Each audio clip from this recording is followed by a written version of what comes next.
Merci bien, Monsieur le Président. Monsieur Diallo, je vous présente toute ma compassion. Merci.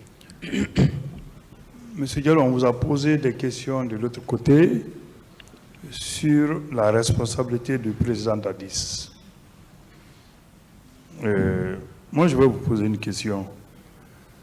Est-ce que vous avez suivi, après les événements du 28 septembre, vous avez suivi les réactions dans les médias du président Dadis? Ça est même sur YouTube. Il y a certaines réactions qu'on peut retrouver sur YouTube. Non, parce que après, moi, je suis parti au village, je n'avais pas la connexion. Non. D'accord. Monsieur Diallo, il y a une réaction de monsieur le président Dadis sur YouTube. On dit ivresque du pouvoir.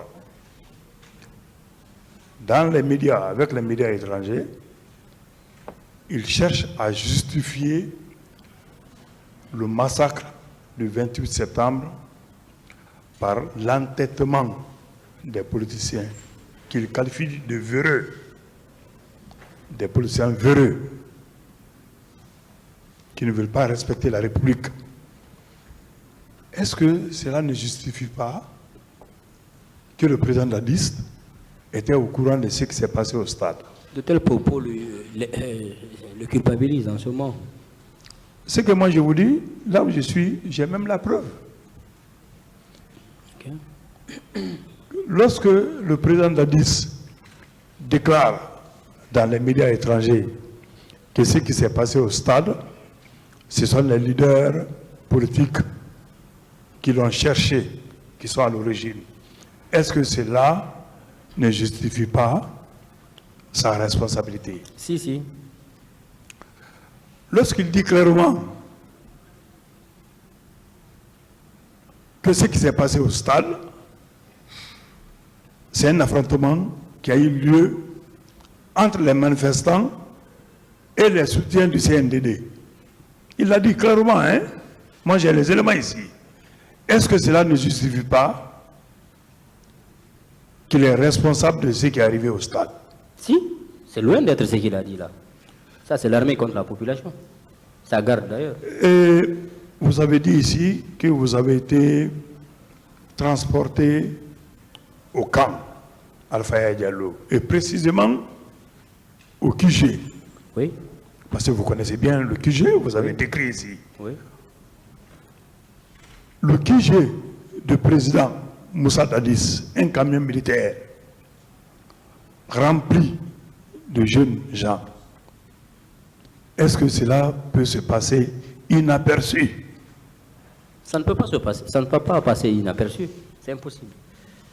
Vous avez dit ici qu'il y avait des officiers, d'autres militaires qui ont vu cette scène. Oui. À supposer que le président Dadis n'était pas informé. L'homme le plus informé d'une nation, c'est le président de la République. Oui. Vous avez passé toute la journée au camp militaire, au QG, puis au siège des antidrogues. Le président Dadis, s'il était vraiment un chef qui a la maîtrise de son pouvoir, il a dit ici qu'il avait son service de renseignement, c'est lui qui l'a dit. Est-ce qu'il n'était pas informé?